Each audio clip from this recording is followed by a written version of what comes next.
আমাকে বলছে রাজাকার।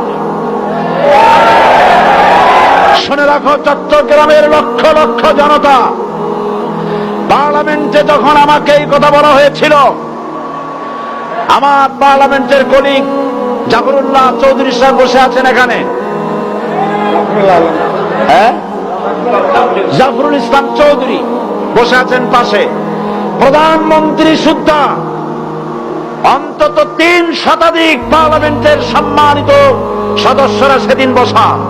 1997 সনের বাজেট বক্তৃতা যখন আমি করতেছিলাম, ডক্টর কুদরতে খোদা, নাম রাখছে কুদরতে খোদা, আসলে গজবে খোদা।